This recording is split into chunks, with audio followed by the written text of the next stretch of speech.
Good morning. Where's all my Zoomers? Here's Whitney. Good morning, Anna. Good morning. Do you have the student guide for this topic this week? Okay, you need to go make a copy. You got, okay, perfect. Okay, so the next person in will have to make theirs. Good morning, good morning. Okay, let's get a share going for the Zoom people so they can see what we're going to be doing today. Let's do, I forgot to bring the sign in, but it's going to be up here on the screen in just a second, the QR code, so that you all can do that. Also, the other thing is while you are participating in the contracts challenge, if you haven't had an opportunity to attend any of Linda's monthly contracts classes, then you need to go watch those videos so that you can write an offer, and know that in digital chalk, not only are the videos there, there are sample documents filled out with cheater notes. Like, here's why you would put this here. Here's a suggestion for this. So it helps you. I would highly recommend printing that sample up and having it next to you. And truly, although you have to learn .loop, I would first print out a blank contract, fill it out by hand, and then do it in .loop. And here's why. What happens when you go into .loop and go fill out a contract? Does anybody know? Do you get to see the whole page? You just see the box you're supposed to be filling out. So you're not gonna learn the context of the contract. You're not gonna understand. And in the beginning, you might not know, oh, what is this, right?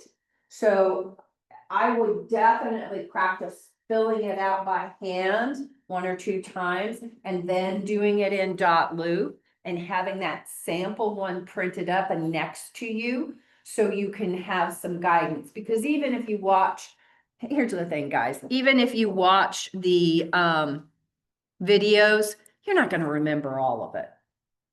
You're not. You guys are very smart, and Teacher may remind you, if you read something on paper in front of you, you process it in better. also writing it out, Writing it's it. proven that it connects in your brain in a Connects in your different brain. way. That Then typing it. in context, very important. I will tell you, the only way I got through college and law school, because I have dyslexia, so learning is very hard for me, or it's challenging. Let's just put it this way, it's challenging. So I had to find workarounds. And the only way I could study is I would rewrite my notes over and over and over again. That's what got transferred it from here to here. That's the only way I could get it to stick. So for me, that is so important. Otherwise, it feels like I have Teflon in my brain. It goes. So it does work, and it's a great way to learn. So let me get the casting going so you guys can. Why is it not acting like it's? There. That computer. Well, that's going through to which recording. Yeah, I'll get Olivia in just a second. I keep getting interrupted, so then I don't get the casting done. I think, is it closely counted? Oh, I think it is. I told people, remember that? Yeah. Is that where they're walking through the tunnel to the, well, not through the tunnel, but to the light? Kind of looks like that. Mhm. Okay, this should come up. Yay, yay. Okay. So hopefully you can make it a little Does bigger. that work for you guys? You have to make it big enough? Is that big enough? You get it? Olivia got it back there. So should be okay. If you need to come up closer, do that. Those of you on Zoom, please check in.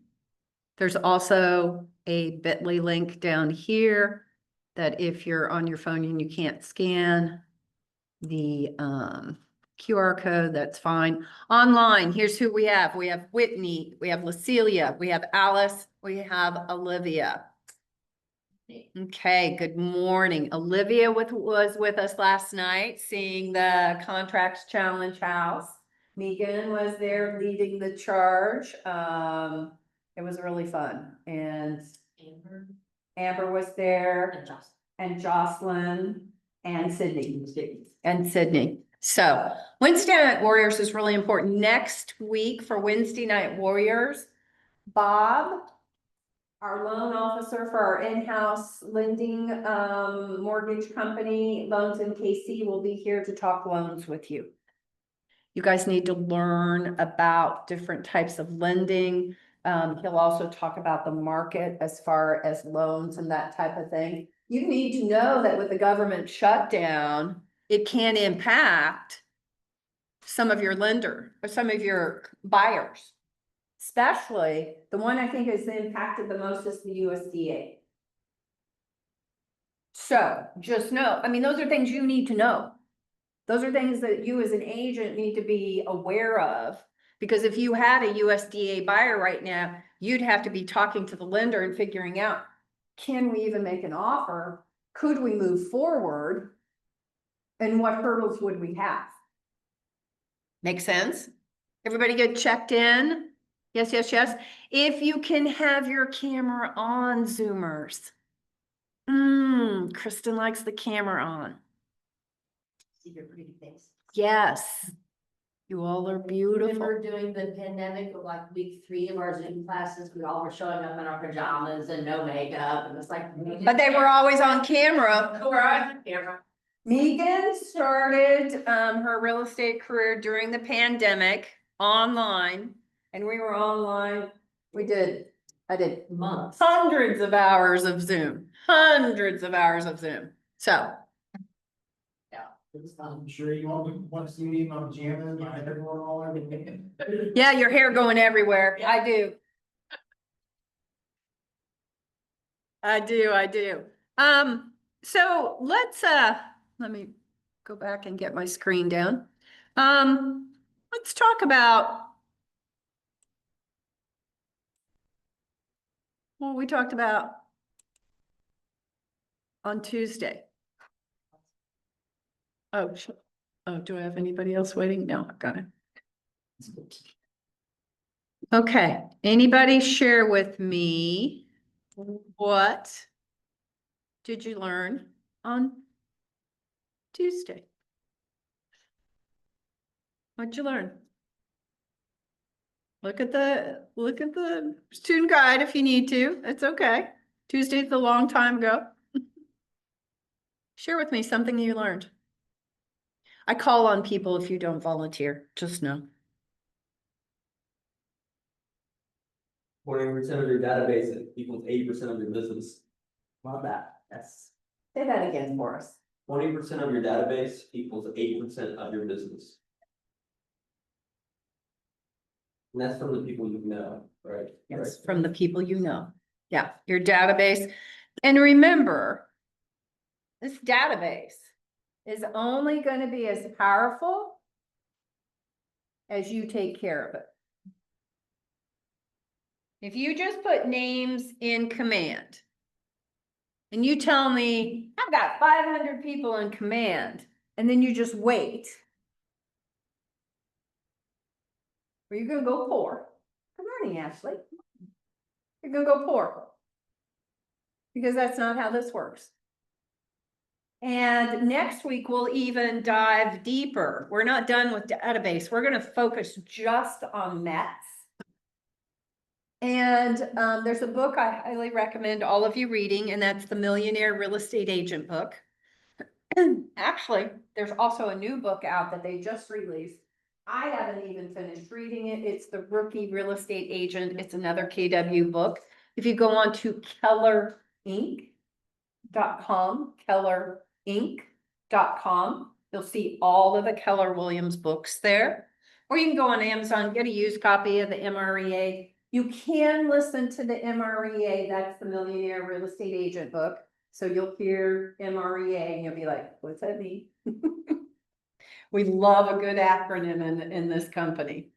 And we have a zillion of them. So if I start talking a foreign language in front of you, please stop me and say, Kristen, what is that? Also in real estate, we have our like CMA for comparative, comparable market analysis. We have a lot of acronyms, but in Keller Williams, we top it. We top everybody. So the MREA, also you can listen on Audible, recording. Jeffrey, Who's the author of Gary Keller, the book that you just said was just out? Jay Papasan. Uh, Jay actually helped Gary write the MREA also. He's in leadership at Keller Williams. He's an author, publisher, very talented, smart man in our company. Along, of course, Gary is the real estate brain of the industry, I feel. But you can listen to it on Audible or an audio. But I will tell you that your first read of the MREA is hard if you're listening because of all the charts and graphs in the book. Those don't translate well into just the readings.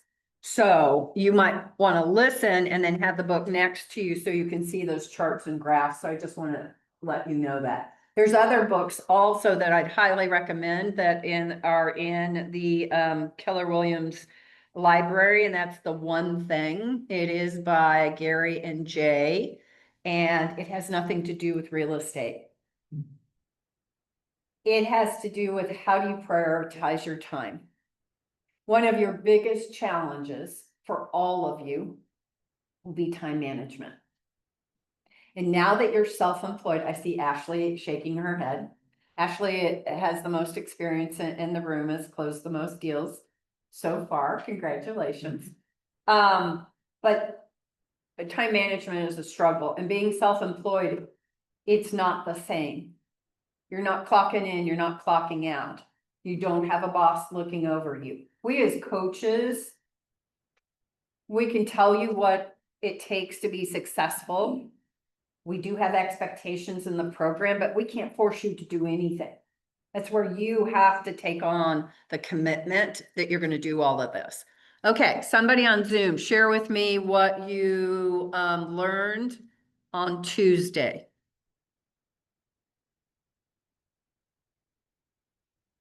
Remember, I will call on you. Can't be shy in this industry. people. I didn't learn this on Can't Tuesday, be shy with me. Yeah. but what you Not just shy. started, Yeah, no. Alice is- I do- Alice? Are you talking? I'm sorry, let's see. yes. Sometimes I need to, Can you hear me? one moment. Hold on. Okay, Alice, yes.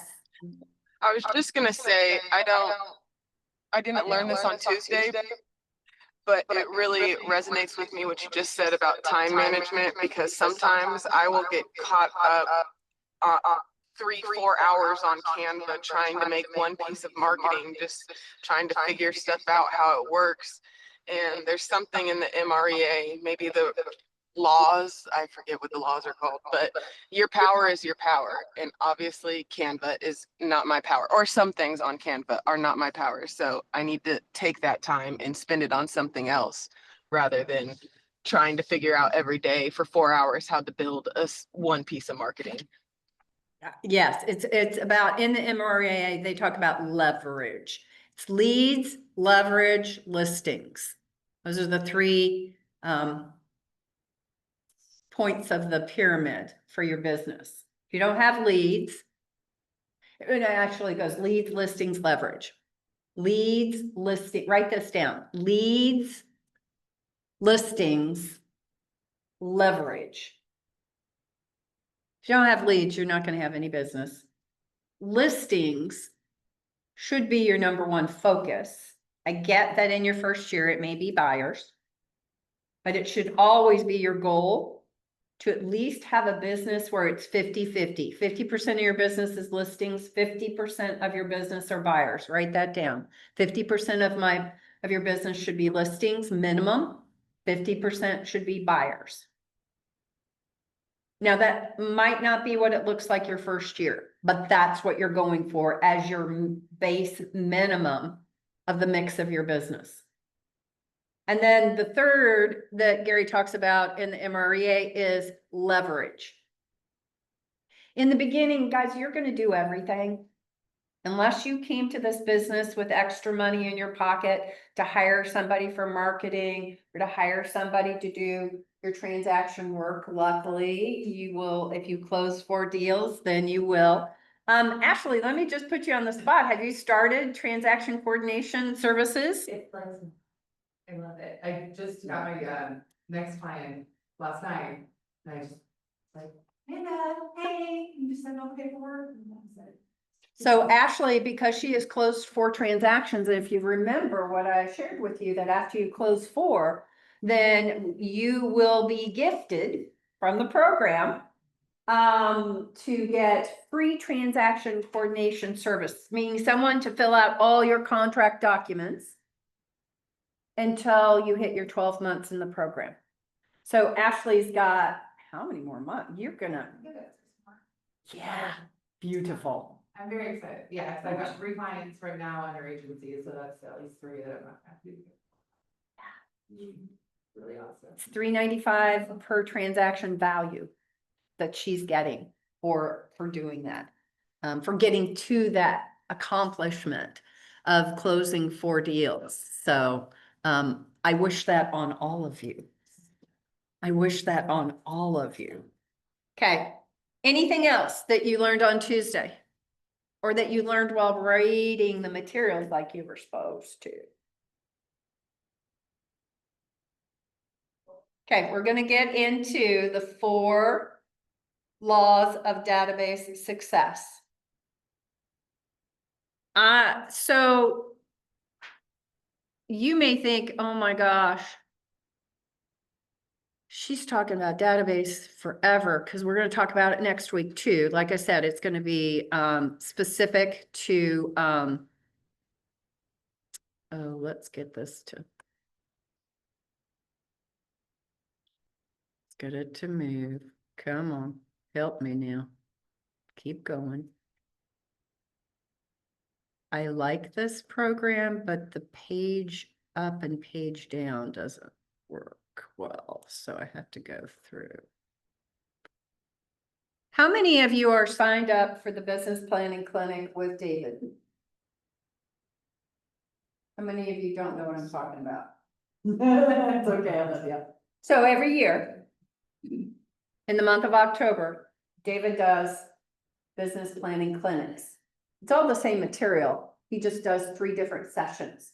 This Saturday from 9 to noon, he's done something a little different this year and has made his 3 sessions, each one targeted to a specific group. Now, if you cannot come to Saturdays, you can come to any of them, but just know his content is going to be specific to that group. So today's is this afternoon. It's for individuals. So that would be the one if you can't come to Saturday. And Saturdays is for you. Targeted for new people, because you and your business plan are different than experienced agents. And we focus you on different things. Make sense? And then next, the Thursday, a week from today, it will be for teens. Now, again, if you can't make Saturday, then you can come to any of those. But just know he's going to have a specific focus. So I want all of you there. It is the most important thing you're going to do for your future. Does anybody have any idea why we do them in October? This is to do your business plan for 2026. Anybody have any idea why we do it now? So you can start laying the groundwork for January. Yeah, you actually start working that plan now. Because if you have heard me say this, I'm going to say it, you're going to hear me say it numerous times in trainings, but what you touch today, you see the results of in 90 days. It's not always a direct correlation like this one person, but your activities, you will see results in 90 days from the activities you're doing today. Because most people, it doesn't sprout immediately. So that's why you want to be working on it now and implementing and setting up everything you need to do to accomplish and actually start working that plan, that 2026 plan now. So I want you thinking before you go to David's business plan, how much do you want to make next year? And we talked about this on Tuesday. How much do you want to make this year, this next year? What types of forms of lead gen do you think you want to do? There is one that you cannot, so he's going to have you focus on we only have you focus on 3 forms of lead gen in your business plan. Because over 3, it's too hard. You'll go too wide, you won't go deep.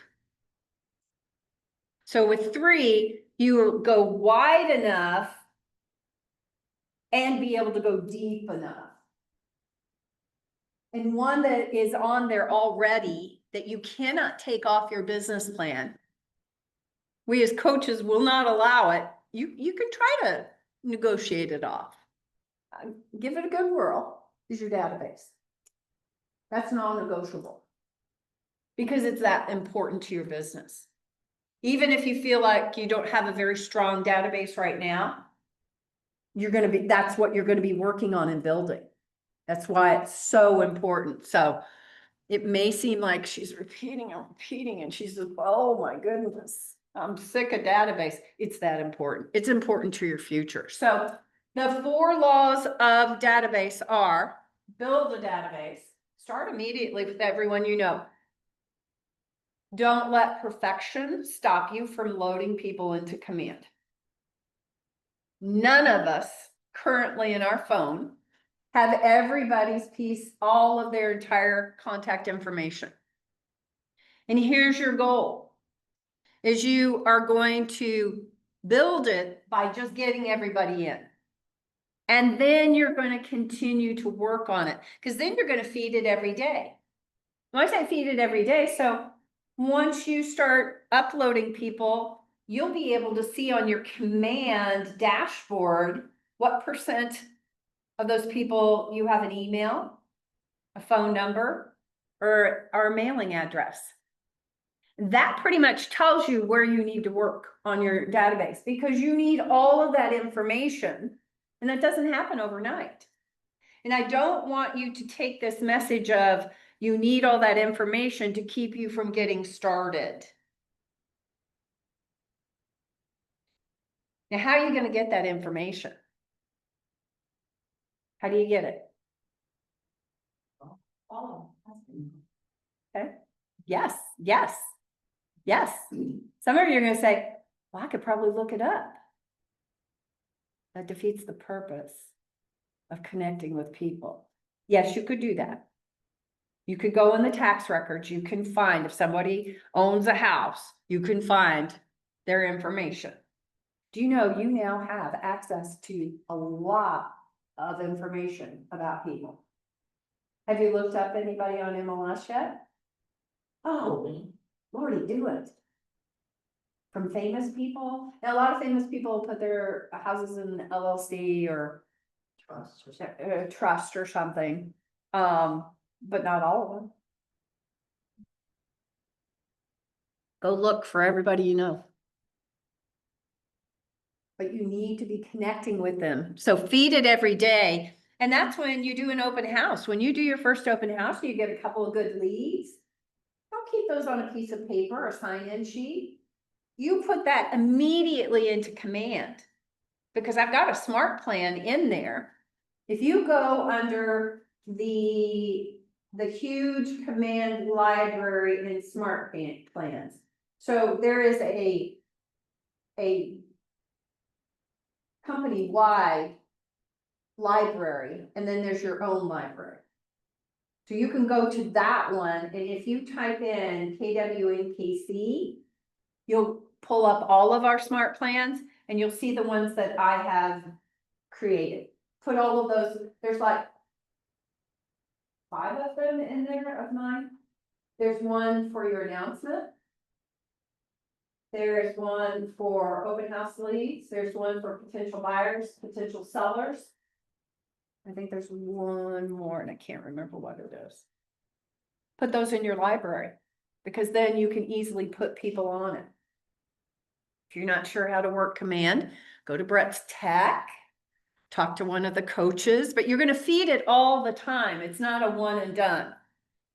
Then the magic happens here. Communicate systematically. That's where that smart plan comes in, along with your own personal touches. Do not depend just on smart plans. I call it your marketing insurance, so that there's something going on about your business all the time. I'm going to tell on one of our growth coaching clients. This is a coaching program that you'll have the opportunity to go into after you graduate from launch, and many of the agents do. And I won't say her name because I love her and I'm not gonna tell on her, but one of our growth clients, writes her own newsletter. And she's been adamant, she's going right into her 3rd year. She's adamant that she's gonna write her own newsletter. I've gotta write it. She's now the busiest she's ever been, and she said, I haven't gotten it out in several months. Let somebody do that for me. And she is now coming, because I tried, you know, sometimes you guys are not gonna listen to us all the time, I know that. Still gonna say what I'm gonna say. Is I said to her, when she said, I'm gonna write my own, I said, that you're gonna get to a point you can't do that. Oh, no, I'll be fine, I'll be fine. She's at that point. I love that she's crazy busy. But she is now having come to the realization that that leverage, she's got to give something up. So while you may have time to write your own blog, and you gotta be careful, you can't hand everything off. And you can't not look at what someone else is creating. But don't get so caught up on things. That's why the automated pieces, like the 36 touch that the office has for you, that you all should be on. As soon as you have your contacts in command. You layer it with the personal, like we talked last week in our marketing topic. So that your personal authentic self does come out. And then service all leads, track and convert every opportunity. Are you all gonna follow up on every lead that you get? I don't see everybody shaking their head or saying yes. Are you gonna follow up on every lead that you get? And now, Yes. Yes. And you might think, well, then why do they have it on there? That's silly. I'm gonna do that. Can I tell you what the Achilles heel is for agents? Follow up. And right now, you guys have all the time in the world and you're thinking, I'm fine, I can follow up. There's not gonna be a problem with that. Wyatt's not gonna have a problem. He's gonna follow up on those leads and see if he can convert them. But what happens when Wyatt gets crazy busy and he's juggling 4 or 5 clients at one time? What happens if he gets a text message from one of them, but he gets 10 more text messages and it goes and drops down and he forgets about it? What happens if he doesn't manage his email well? It gets in the junk folder, or it's in a slew of thousands of emails. What happens? I hate voicemail. I hate voice messages. What happens? You get that voice message and you can't respond to it immediately, and then you forget about it. What happens is somebody scribbles their name and contact information on a piece of paper, and then you don't know where it went. Do you know how many times I would find a Post-it note with a lead later, and it got stuck on a file it went through, down through my car seats. I lost a lot of leads. Not because I didn't want to follow up with them, because I didn't have a system. And I didn't have the discipline to make certain I'm getting them in some place I can't lose them, and that's command. So servicing all leads sounds easy, and it's not once you get busy. That gut in the stomach feeling when I see, it even still happens to me now. This is why my goal is always, if I can't address a text message right away, meaning I need to do something before I respond, I need to look something up, or I need to get clarification or whatever, I need to look at my calendar. I now screenshot it and I email it to me. Because my email is my workflow. So that, because here's your biggest challenge for all of you in managing your database and leads and your contacts in there, is this. They communicate with you in about 10 different ways. Douglas, tell me, what's the struggle? Well, for me, I'm not a social media guy at all. So when I get messages from here, there, and where, I'm like, I don't know where you are. And I'm trying to find out, when did I get this message? Where, and how do I get back on it? So yeah, it's a struggle for me, social media, but like you said, the Keeley's Hill part of it, I know I gotta get it done. And I'm just doing my best. But I'll reach out to two different people who are better than me in social media, so. Well, it's, you're not alone. Am I the only one who knows that on a really busy day, they saw a message and I can't remember where it came through? I don't know, because I got a notification. I don't remember if it was an email. I can't find it. I don't remember if it's text message. I don't see it. Then is it social media, but which social media account? I'm like, dang, you're killing me. It's hard. So I say this because I thought I was a little like, of course I'm gonna service every lead. And then you get in what I just explained and described to you, and you're gonna go, oh, now I know what she meant, how hard it is. You know what I did this past weekend? I did. What'd you do? open house. I did open house. And, I got, some information from my dad, what I did was I emailed and text the person, cause he lived right down the street. So I told him, I said, I'm gonna text him before you get home. Yes. Yeah, so I just, I'm not sure if he got it, he didn't answer, it was from my, what was it, Blaine, I was just texting him my information. So I just wanted to get it in before he got home, I think I did two people like that. And then follow up with them and say, hey, remember, whatever you talked with them about, just make a mention, say, hey, I can help you, or you want to go see a house, or you need the name of a good lender. See, I texted him that day. Yes. I emailed him the next day. Good. And now today is gonna be, a postcode, thank you for. Okay. Okay. Then next should be a phone call. Oh. Yeah. Do all four Alright. methods. Yeah. So the 4 laws provide your framework for building a database. And that becomes the engine of your business. Any questions about, well, of course, we're gonna dive a little deeper into the 4 laws. Where do contacts come from? Sphere of influence. So sphere of influence or circle of influence. That's another term we use, SOI or COI. And you'd be like, what are they talking about? Those are the people you know. Sphere of influence, people you know. People you know. Family, friends, neighbors, personal connections. Open houses. Yeah, open houses. Douglas just said he got some leads from the open house. Geographic and niche farms.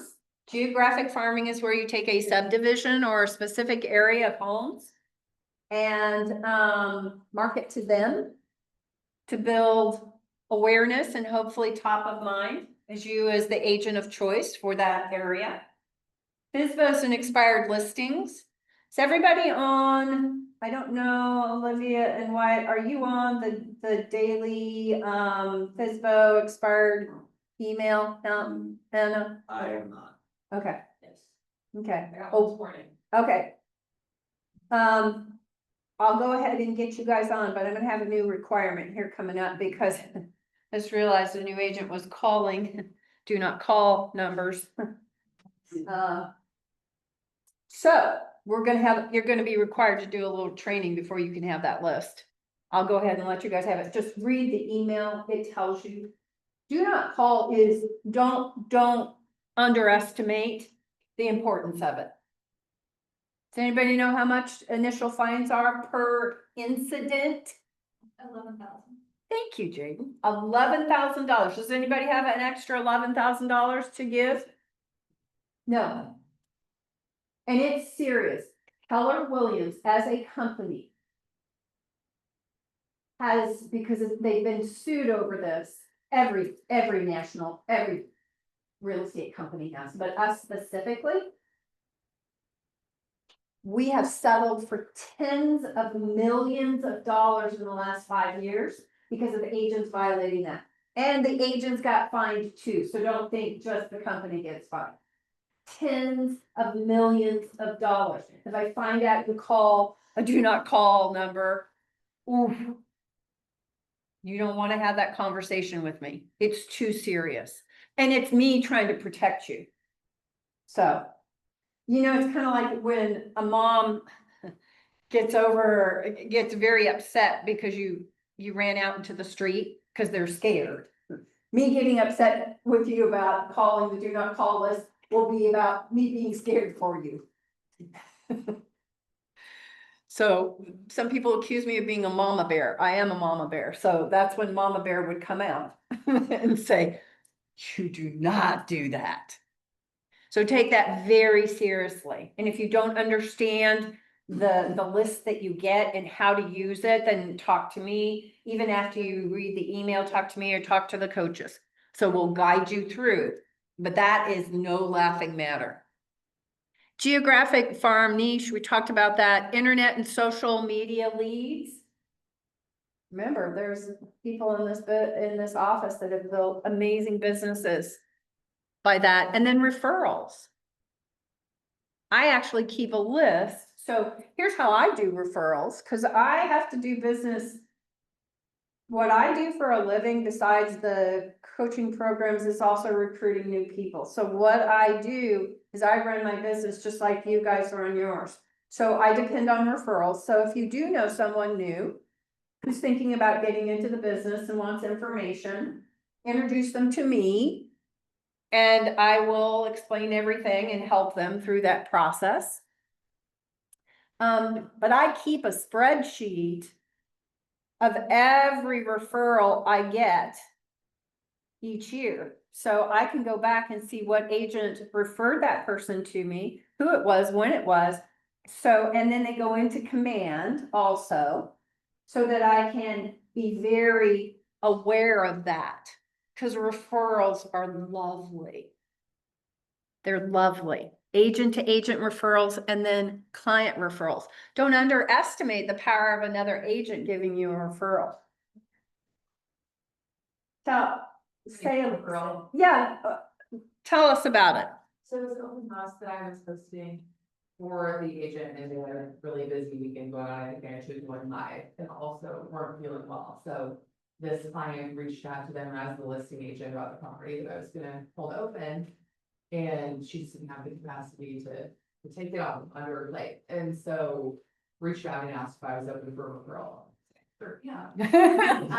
Yeah. And so we talked about just kind of what that fee would look like and figured that out. And then she did a three-way text to connect us and it kind of all went from there. And they moved from that. They knew. So help them move up here from Junction City. Mhm. You're welcome. So other agents in this office can and will give you business, but guess what? If, like on Tuesdays when we have business meeting, if you're not introducing yourself and making connections and building relationships with other agents in this office, shame on you. You're missing opportunities. It happened to me too early on. I would be at the office all the time because I didn't know what to do and I didn't have any training. And I'd just be like, okay, I show up for work every day. I made like a couple times after that transaction closed to talk to that agent and say, hey, I just wanted to like thank you again for those clients. I just adore them and they're fantastic and appreciate you thinking of me. Yes, Just to kind of keep that in mind, like, and if you thought one. exactly. So it happened to me and an older agent in the office came up to me and said, I see you here all the time. Looks like you're working hard. I've got this young couple. I don't have time for them. I want to refer them to you. I didn't know this was a thing. I'm like, whoa, yeah. Yeah, they're not gonna refer $1 million client to you. Okay, is that okay? But would you still take a referral? All day long, all day long. I got listings that way, I got other buyers that way. Got a listing because one agent, because I made a point of introducing myself and building relationships with other agents in this office. Or in my old office. She came up to me and she goes, I've got to go out of town, my mom is sick, I'm gonna be gone probably for months, and I've got a listing. And I want them in good hands, and so I want to refer them to you. That was, like a $350,000 listing, and this was in my first year. I'm like, That was a long time ago. You want to be like equivalent to this. that was like 500 now. Wow. So, and then I helped them buy it. See how this goes? So we had one new agent, this is years ago, but I love this. He would go around, he introduced himself to all the agents who had offices here in this office. And then on Tuesdays, before the business meeting, he'd go and see if they're in the office and he'd say, what's your tip for me for the day? Do you have a tip for me? For the day, because I'm a new agent and he was just hungry. And he ended up going on a team because of the relationships that he built. So don't underestimate, don't come in these team meetings and just. Even if it's just the person right next to you. Get to know them. You never know. You could help them, they can help you. You never know. Thank you, Ashley, for sharing that. Because I want to take the mystery out of how you get business. Like Ashley, where did your 4 pieces of business come from? Referral was one of them. Sphere of influence, open house. Then I've got the 3 that are kind of outward are sphere of influence, open house. So from an open house lead, 2 of them. 2 of 3 them. of them, I guess, the referral would count. Yeah. I think that- So I'm gonna make a point of asking, you'll hear me ask. When a new agent says they have a new buyer, what have you, I'm gonna ask where that piece of business come from, because I wanna take the mystery out of this for you. Cause you're thinking, where'd she get those people? How'd she get that business, right? You're thinking it, I'm thinking it. Where'd she get that business? We're taking the mystery out of this. It's not mysterious. Okay, Can I ask? yes. So I have been doing open house. For me, the problem is conversion. Like, I have all the contacts, I diligently emailed, texted, like, it's at the point where you're like, okay, that's kind of too much. No, it's never too much. Yeah, okay. Politely persistent is my motto. It's like, how do you like convert to an actual like? Okay, well, I'm not just sending you information, I'm gonna establish something. I mean, That is such a good question, and it's gonna be different with everyone, but here's one of the things that I do. Open houses, yeah, you're gonna get leads, and just know that, here's where you have to be careful, and I mentioned this in one of our other class times, is don't get in your head, they don't wanna work with me, or they're not gonna work with me, because they don't get back to you. Instead, change your mindset to, I bet they're crazy busy, or I bet something came up. And I need to show them I'm still interested in helping them. Because think about it, what kind of agent do you want? One that gives up on you right away? Or one that shows true interest in helping you? So I always take any piece of information someone gives me at an open house or any lead. And I use that as and then I go into what I call my magical thinking. And my magical thinking is this, I pretend you're mine. So Olivia, you tell me, at an open house, you're looking for a house that has a kitchen with an amazing kitchen island, because you love to cook and bake. Okay, I'm gonna take that one little piece of information, and then I'm gonna go proactive. I'm gonna look on MLS. And even if I don't know what part of town you wanna be in, I'm gonna kind of stay close to that open house. I'm gonna find at least one house that has an island like that, and I'm gonna send her a picture of that island, of that house, that kitchen. I'm gonna say, is this the kind of kitchen you were thinking of? So I actually start putting worms on a hook. And if the worm doesn't work, I switch to a fly. Seriously, I'm looking for anything that you told me, and I'm gonna proactively, instead of saying I'll put you on a search, because I haven't really converted them, I'm gonna just dangle some stuff in front of you. So I go proactive, because if you just say, are you ready, can I help, are you ready, can I help? That's not much value. Or I'm going to send them something that could be helpful in the buying process. Like a one pager if they're a first time home buyer. So what if they don't respond? Here's what I do. I never, ever, and this is important for databases. And this is me. Not every agent feels this way. I never throw a lead away.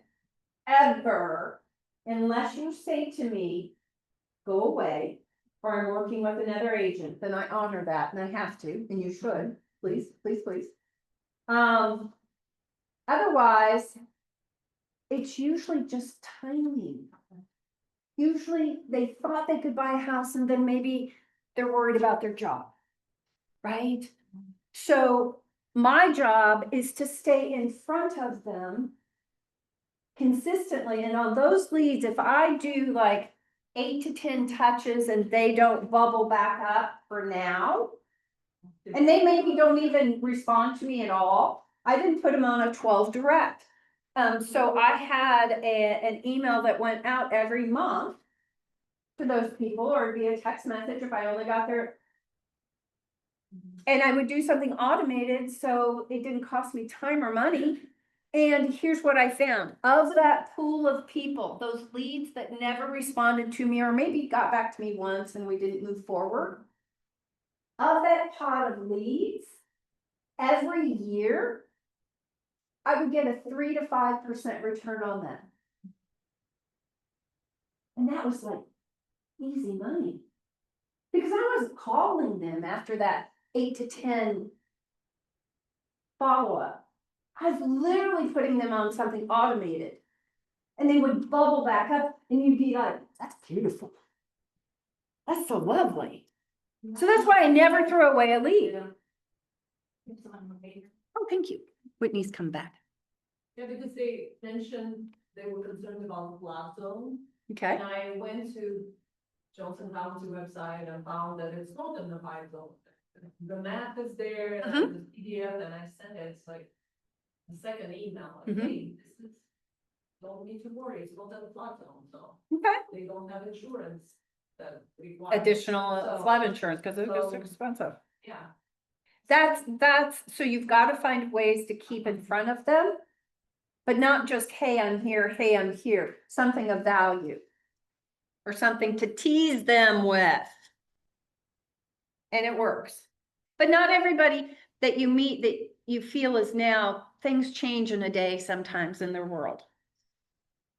It can happen. So don't get in your head that they don't like me, they're not gonna work with me. Just think, I'm just gonna put them on something automated if they don't respond after, but give them 8 to 10 times. 8 to 10 times minimum before you put them on that 12 direct. So let's talk about the different categories. And this is from the MREA book, the red book. Haven't met and met. So this is the Keller Williams term. Think of it as contacts, people you know, and leads. People you've just met and don't really know. Make sense? Strangers, people I know. Haven't mets are those people you haven't personally met who don't know you yet, or you've met them, or you just met them, like in an open house. General public, broader audience you haven't connected with, target groups, specific people you've identified for outreach, like geographic farms, like demographic groups, like first-time home buyers.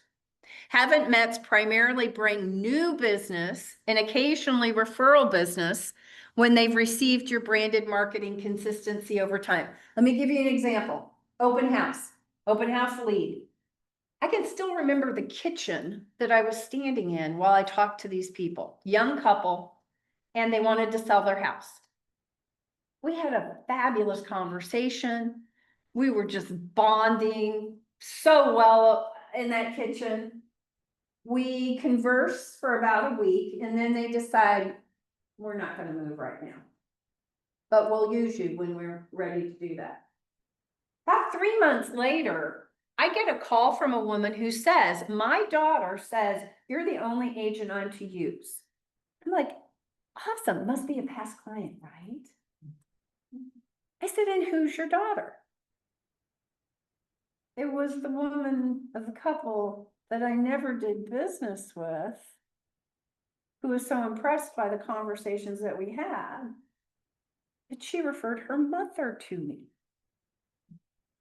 If I had given up on them and thrown that contact away because they weren't ready now, probably wouldn't have gotten that info. Don't give up on leads. You give up on leads, you just gave business away. Mets are the people you know because you've met them personally or by phone. It's a network group, people you've met who might do business with. Allied resources, those are real estate related professionals. We're going to get into that a little bit more. Advocates, we're going to talk about advocates a little bit more. Core advocates, we'll get into those too. Mets provide repeat business, referral business, and new business. You will be amazed how just one person in your database can bring you so much business. It's like a tree of business. You can say, this person brought me this couple, this couple, this couple, this person, this investor. One person. Am I right? Absolutely. My friend Brian sends me referrals all the time. All the time. I get 4 a year. Because he knows a lot of people in town, and they say, do you have a real estate agent you like? And he says, yes, my friend needed. Yeah. Yeah. So let's keep going. I want to get you excited about your database. I want you to get excited about having these relationships. Your database is, and this is what Wyatt shared earlier, 20% of your database leads to 80% of your business. Not all contacts are created equal. Here's a harsh reality. You're going to be taught to ask people for referrals. We're going to say, ask your clients, especially the ones you're currently working with. Is there anybody that, because here's what I will tell you.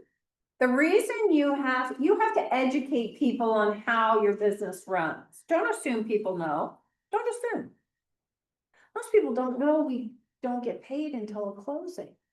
I'll never forget a new agent who said, you know, it wasn't until as an agent that I understood how my buyer's agent got paid. I just knew I didn't have to pay her, and that was lovely.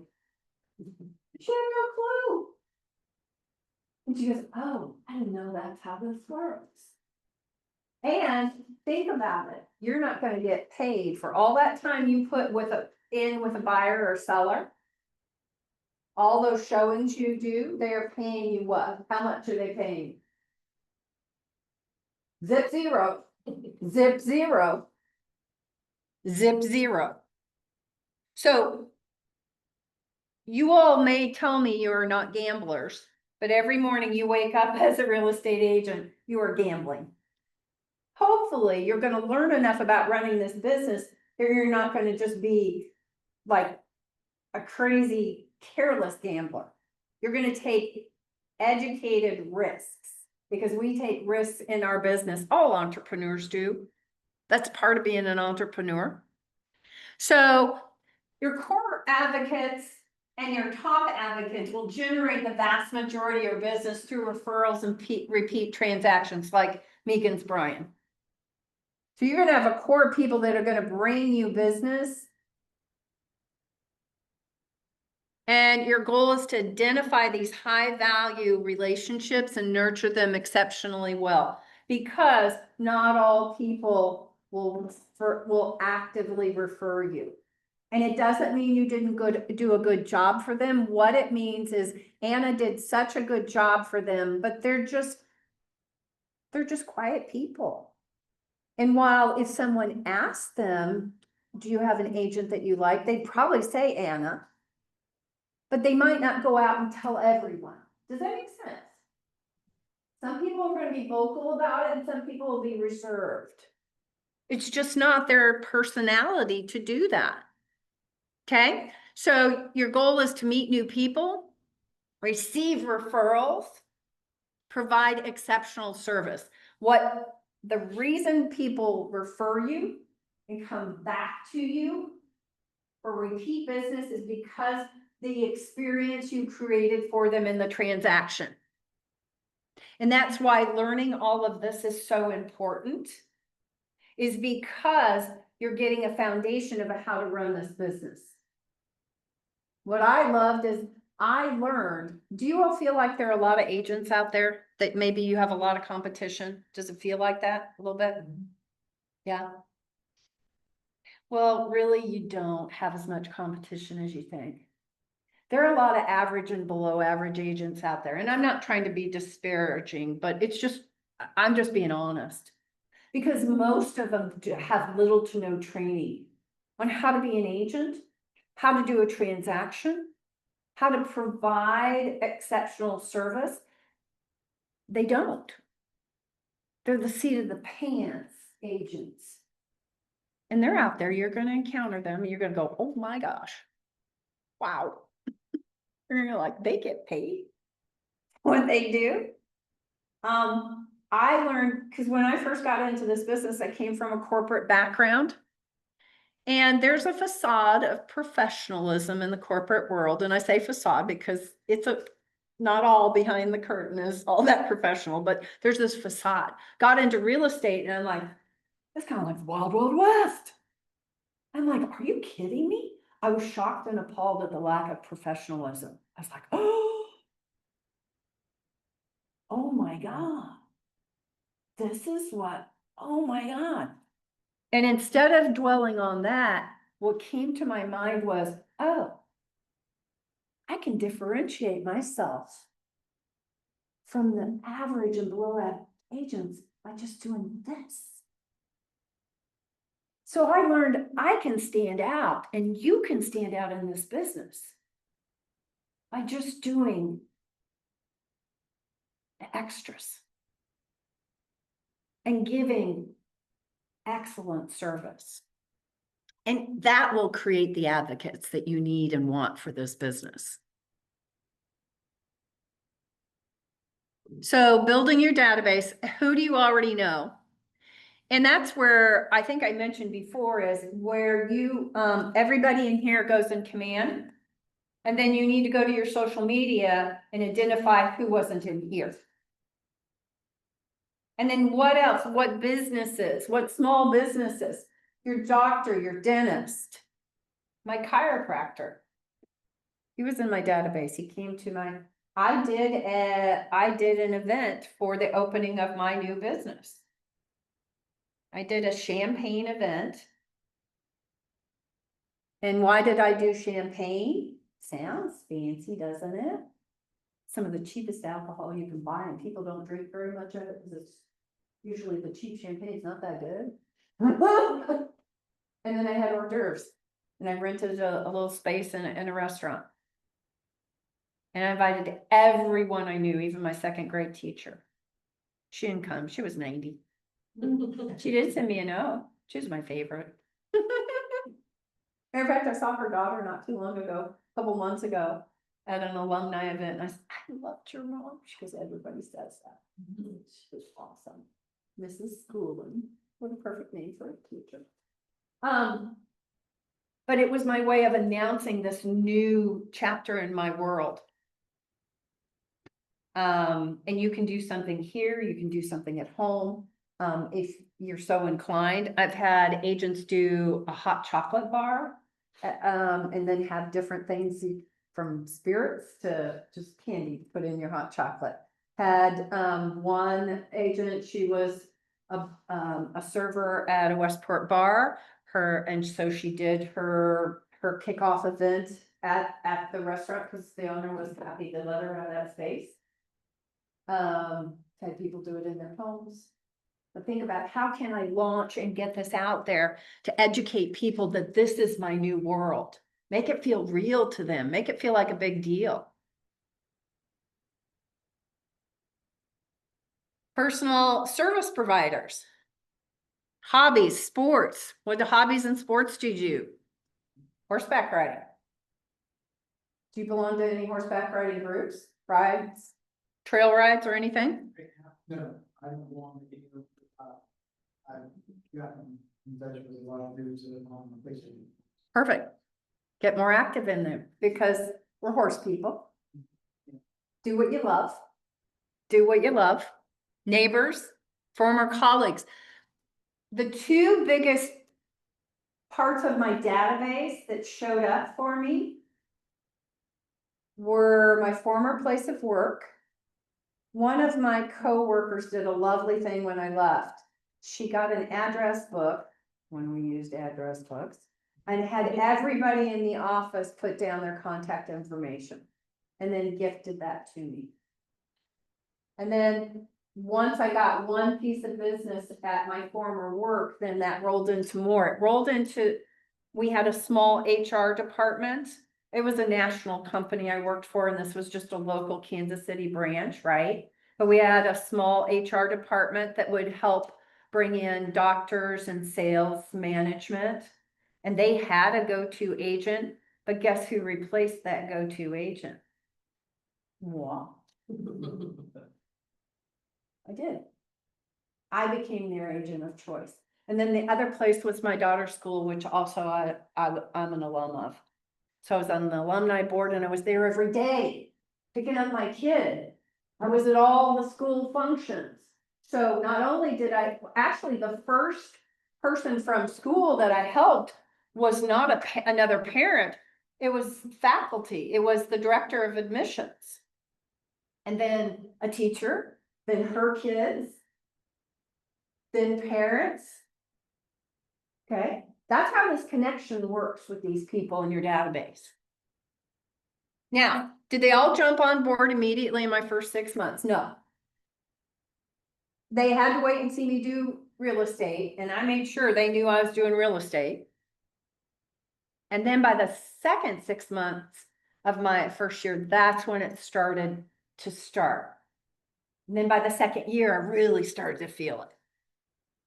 So don't overlook vendors and service providers, even though they probably know hundreds of agents. Have you all been on the office portal?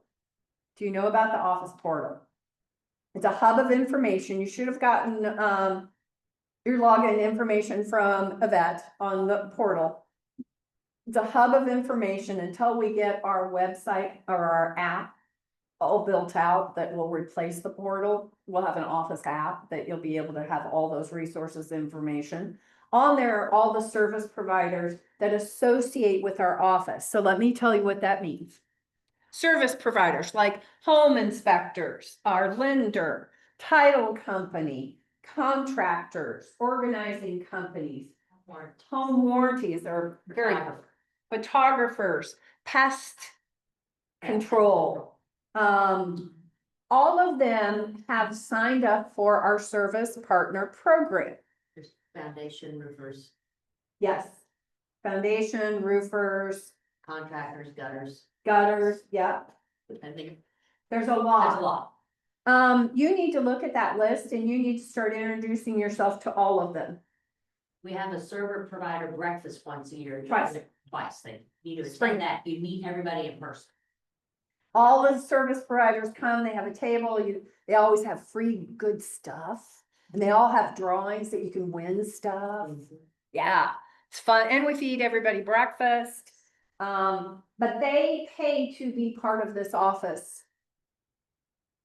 And they've all been referred by agents in this office. It's not them just coming in and saying, hey, I want to sell my services. They all have been referred by our agents. You need to start introducing yourself to those people and asking them about their business if you've not done that. Because one, if you haven't gone over to Platinum Title and introduced yourself and say, hey, I'm a new agent. Do you have a rate card? Ask them for the rate card. It's also on their app, but go introduce yourself. Because when you get your first client, you go under contract, you're running over there, they don't know you from Adam. Same with Loans and KC. If you haven't met Bob, you will be at Wednesday Night Warriors next week. But you need to introduce yourself. Do not wait. And you need to build relationships so that they could be referral partners with you. Let me tell you two stories. One is I had an in-house lender. She was great. I referred a lot of business, well, a lot for a new agent to her. And I heard that sometimes lenders give you referrals. I heard about it. I never got one from her. I don't blame her. I never asked for it. I just kept waiting. This is not a business that you wait. You have to ask for what you want. And don't expect, no, are they gonna give you every referral? No, but if they gave you one, would that be okay? That's one you didn't have. My husband, flipped houses for a while. It's not for the faint of heart. It's not like TV at all. At all. Worked with a foundation company a lot because a lot of the houses he bought needed foundation work. He built such a great relationship with the sales representative that pretty soon that sales rep would be calling him and saying, hey, Mike, I've got this house I went to, they need foundation work. They don't want to do it, they just want to sell their house. You might check it out and see if this is a house you might want to flip. Made him the first in line to have a chance at that house. And if not to buy it, then to list it. Now, if Mike had gotten into his head that, oh, he talks to a lot of agents and he works with agents all the time.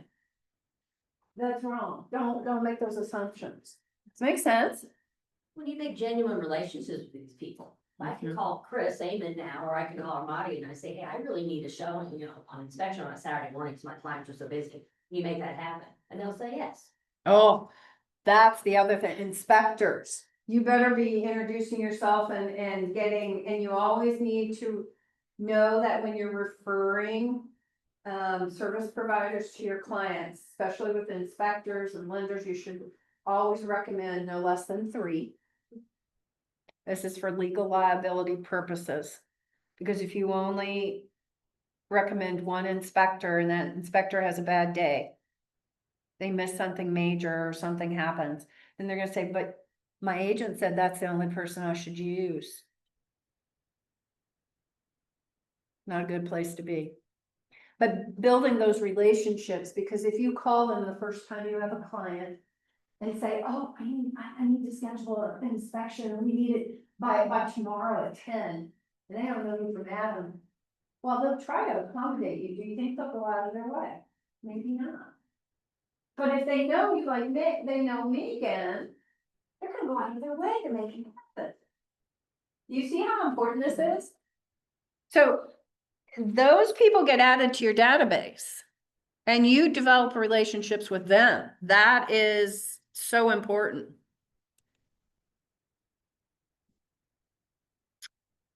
I'm gonna skip this one. You can read about this one on how to get in front of haven't mets, because we'll talk about other leads of form lead generation. Feed it every day, the daily 10-5. It's part of your 30, 60, 90, and it's part of your 5 ways to success. The daily 10-5. Make 10 contacts a day. It doesn't mean brand new people, it can be new people, but 10 contacts a day. And right now it's getting that information you don't have from the people in your phone. Enter those 10 people into command and then follow up with them with either a handwritten note. Do not underestimate the power of a handwritten note because nobody gets them anymore. It will stand out. Emails do not stand out. Text messages don't really stand out. But if you prefer a text message, because some of you will tell me, my handwriting is terrible. And it probably is. Text message is okay. 10 social media activities, likes, comments, DMs, and not to the same 10 people. 10 different people. And make some posts of your own. And then preview. This is weekly. The others are the 10 contacts and 10 in command and 10 notes and 10 social media activities. Those are daily. And then preview 10 houses weekly. If you go on agent tour on Tuesday, then there's a good chance that you're going to hit at least 3 to 4, maybe 5 on a good day, on a good Tuesday. Okay. If you add 10 people a day to your database and do this for 200 working days, that will give you a database of 2,000 people. And that is the size of a database of a millionaire real estate.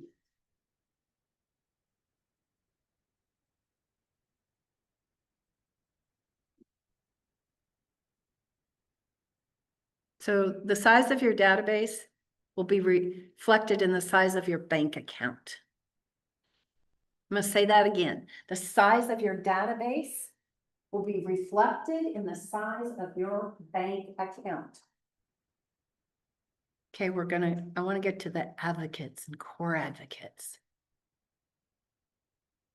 I already talked about what information you capture.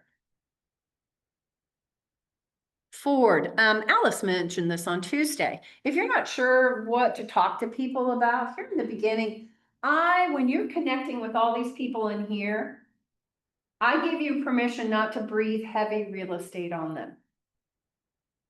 Because Olivia, if there's somebody in here and you haven't talked to them in a couple of years, you coming on and starting the conversation with hardcore real estate will probably be a turnoff, right? It'd be for me. You too? Yeah. Just connect, reconnect, catch up. Do some sleuthing on social media and see what they've been up to. Did they take a vacation lately? Did they get engaged? Call them and celebrate those things and say, I've been thinking of you, because you have. It's not a fit. And F stands for asking about family, ask about their job, ask about what they've been up to. Have they been traveling or doing any of the hobbies you know that they like? And what are they hoping for in the future? Ask them those. Be conversational, build relationships, because that's the business we're in. So when you get, don't feel, because most of you, and here's what I will tell you, when you start the calling and the contacting, the personal contacting of these people, start with the people that you feel most safe with, meaning the people like your parents, like your sister. I'm okay with that if it gets you starting to do it. It's okay to start in familiar territory. The person you haven't talked to a year or two, you might have to build up to that, and that's okay. I'm not saying this is automatically easy. We already talked about systematic, and we'll get more into that next week. And we talked about it in the marketing. We'll talk about the 8x8 even more. Information you can share, we'll talk about that. I really want to get to my core.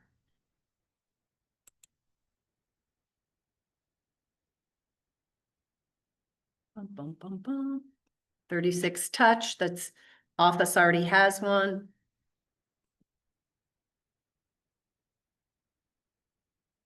Where am I? Core? Oh, how did it not do that? Well, it's in your booklet, so let's talk about. Okay. Let's go back to your core and core advocates. Had a slide on them, but let's go back to, you're gonna have a page about core advocates. And advocates. So advocates are those people who, since you got into real estate, who's been your natural cheerleader? Who said, that's great? Jaden, who said, that's awesome, you're gonna be great at this? My friends, my coworkers, Okay, my family. okay. She's already got advocates. Wyatt, for you, who said, Wyatt, you're gonna, that's great? Probably my girlfriend, she's a loan officer Yeah, and, she's excited for you. yeah, we've been doing, Cause you're gonna feed her. yeah, exactly. And, we've been doing investing together already, so. Love that. Yeah. Okay. Anybody else in I your, mean, my parents always support me. awesome. You know, they're always like, hey, just do what you wanna do. Okay. And do it the best of your ability, and it'll work out, so, I mean. Now, remember, those parents can refer people to you. I totally forgot my husband. That's okay, we won't tell them. Yeah. So anybody tell Jaden's husband that she got mentioned last, we won't. Cause we knew he was in your mind. Anna, who's been your cheerleaders and advocates as you've gotten your license, who said, you can do this? Oh, I love that. Moms can refer business to you. Yes. Olivia, what about you? I always say my mom, my boyfriend's parents. I mean, they well, but his parents have been really helpful, and then there's my friends. They'll tell me I can do it, so. But those are people who believe in you already. And yes, our parents are supposed to. Right? They're supposed to. But those other people also. Please show them that gratitude of thank you so much. Like when you're posting out there about being new and everything and people make nice comments. Actually individually reach out to them and say, your support means so much to me. Don't just do a little part. Do the part. But also say, you know what, I appreciate so much. That you are cheering me on. Okay, go show houses. Duty calls, go show houses. How about them? Well, ho, honey, it's a marathon. Take some snacks. You're gonna need more than a sandwich. I always had a cooler in my car for showings. Had snacks for me, had snacks for my clients, and then had beverages. Cause I start getting the shakes. And also it was a nice gesture to have things for, otherwise you're stopping at Quick Trip in the middle of showings, or you're shaking through, yeah. Make sure, so I just always had, I have this little red, I still have it, my little red and white cooler.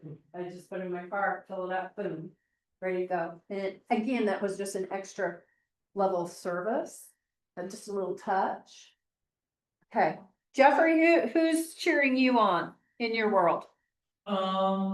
My uncle has been bankrolling this so far, so, What a good uncle. yeah. That's awesome. That's awesome. So he's got a vested interest in Jeffrey, so he should be referring some people to you. I hope so. Yeah, well, encourage him, say, your support means the world to me, so if you do hear of anybody that needs to buy or sell a house, you think I'm a good fit, please send them my way, connect us. Elena, who's cheering you on? Be myself and I. Okay. I'm sure there's more than that. I'm cheering you on. Yeah, we're cheering you on. Okay, Douglas, who's cheering you on? You and Angel and daughter. Love that. His daughter's a real estate agent. Angela, who's cheering you on? Ashley, who's cheering you on? My husband, my best friend's husband, I feel like always like comments and he'll like text me with questions. In case I'm interested in real estate. I love that. I love that. Those of you on Zoom, who's cheering you on? Lucilia, who cheers you on? And so they say again, Who is your cheerleaders in real estate, meaning in your family or friends? Who cheers you on as you're building a real estate business? Who says you can do this? my son, Yourself? Yes? my son, Your son? Oh, yes. that's awesome. Your son is a cheerleader. Awesome. Olivia, who's cheering you on? I would say my grandma and my family and my closest friends probably. I love that. Love that. Okay, those are your cheerleaders. A core advocate is the next level, the person who then starts sending and referring business to you. So take those advocates and you'll add other advocates to your team. And core advocates. And the beauty about core advocates and advocates are here's why it's so important in your database to identify these people, is because those are the people who should get the most of you. The most time with you, the most attention from you, and that's where you should spend a little bit of money if you have it. Maybe take them to coffee, take them to lunch. That's what's important, to grow core advocates, because what did it say in one of those slides? That a good majority of your business should come from your advocates and your core advocates. And like Megan said, one person can feed your business tremendously. Matter of fact, one of our agents, she had a friend, I think it was a former coworker, I'm not sure, I don't remember, gave her so many referrals, she finally said to her, why don't you get your license? Put it in referral and I'll pay you a referral fee because you've done such amazing business. You're like my billboard out there. And she did. Now, that's up to you whether you want to make that recommendation, but if you've got friends that, I want you to think, my husband did this with pastors. And he got a pastor to get his license and put it in referral. And the pastor gave him referrals. And that pastor made enough money to go on sabbatical the next year. He made over $15,000 in referral fees. Does a pastor make a lot of money? They do not. What about a teacher? Do you know any teachers who love what they do? They're never gonna leave teaching, but they'd like a little extra money. Teacher. So she knows a lot of people. So there's a way you can even take it to the next level, encourage them to get their license. Like Mike and I are really, we haven't quite convinced our kids, but we want all of our kids or their spouses, one of them, to get, in each couple, to get a license. Because they're at the perfect age, the things are happening and all their friends, and we will pay them a referral fee and then we can make a little money, our kids can make a little money off of this. So you can think bigger in creating this circle of people who support your business. So your database isn't just a bunch of names. These are individuals that truly can help you, because every one of you, here's what you probably don't know and that we'll wrap up on. And I want this to be cemented in your brain. All of you have a minimum of 200 people who circle your world. All of us do, on average, statistically proven. Whether you're introvert or extrovert, we all have about 200 people that circle. Some of those people we talk to daily, sometimes weekly, monthly, sometimes just twice a year. but we all have an average of 100. Now think of all the people you know, and they each have an average of 100, 200 people circling them. Do you think out of those people, they might come across somebody who has a real estate need? Yes, is the answer. Absolutely. But if your relationship building is not happening, then you won't get that type of return because they're not going to think of you. So, did I plant some seeds today? Today? Plant some seeds today. Olivia's got what you just said. Sorry. It's okay. So here's your homework that I want you working on. Add new contacts. Make sure you're doing that daily 10-5. Make it your habit. Those are your marching orders to build that database. Update all the information as you get new information on people. Enter the notes of your conversations. I don't know about you, but I don't remember every conversation. Matter of fact, I won't even remember if you tell me something right now and I walk down the hall, it's a 50-50 if I'm gonna remember by the time I get to my office, right? I'm just being real. That's why I'll say, if you have a question for me or something, you need something from me, email me. Because if you didn't see me write it down, remember, there's a lot of Teflon in here. I had the best of intention. But unless you, yeah. Customize your marketing materials, use the Office 36 touch and then do your personal touches. And then review your dashboard, meaning in command, look at where your progress is in getting your database fully full of data. Your database will only be as good as the data that you put in it. And here's the thing, you're gonna think, oh, it's okay, I don't have everybody's email. No, it's not, and here's why.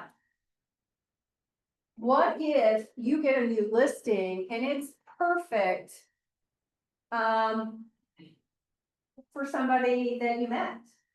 And maybe a handful of people, you wanna get it in front of them. But you don't have everybody's email, so you can't easily do that. So you know what's gonna happen, you're gonna say, well, I'm gonna send this person a text, this person I need to send an email, this person, oh, I only have their home address, need mail something to, do you think you're gonna do all that? You gotta make it easy and efficient to be able to communicate with people.